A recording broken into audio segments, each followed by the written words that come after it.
20 years from now, when we look back on this generation of players, what are we going to say that you guys did better than previous generations? I don't know. I think we're going to be able to say that we took the first hit with social media. I think we're like kind of the first generation to really deal with social media. And I think that we're going to be able to, bad or good, say that we led the way and let the next generation know the right things to do and the mistakes that we made, so the wrong things to do with social media. You know, we're blessed to be in a generation where technology is at an all-time high. It's more advanced than it's ever been.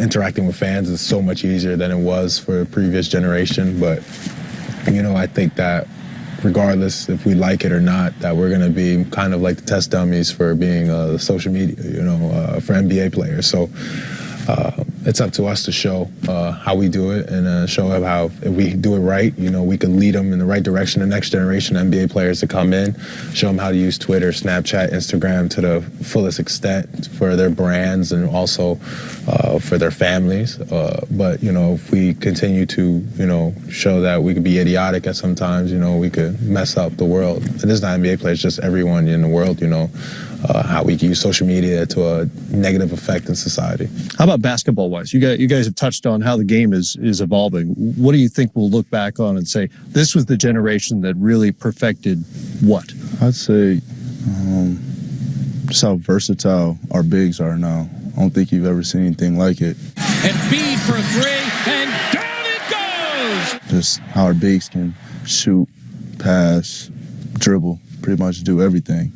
And there's very few players back in the day that could do that. So bigs are evolving. I feel like it's going to turn into everyone 6'8", 6'9", around that range that can play 1 through 5 and do everything. So kind of like the Draymond Green type, can guard 1 through 5 and can play 1 through 5. Say small ball. Growing up, you know, you watch, even before, it was always big center, power forward, maybe the same size, and then you got a point guard, shooting guard in between. I would say small ball in this era allows you to play guys within the same height, 5 guys within the same height. You know, looking at the Warriors' success, one of the first teams that I recognize that really did it, you know, and was successful at it. I think 20 years from now, looking back, I think it's going to be about, like, how we change the game as far as, like, you know, bigs, being able to stretch the floor, put on the floor, do everything that guards can do, play off the pick and roll, pin downs and all that stuff. And then for guards, like, posting up, play on the block more.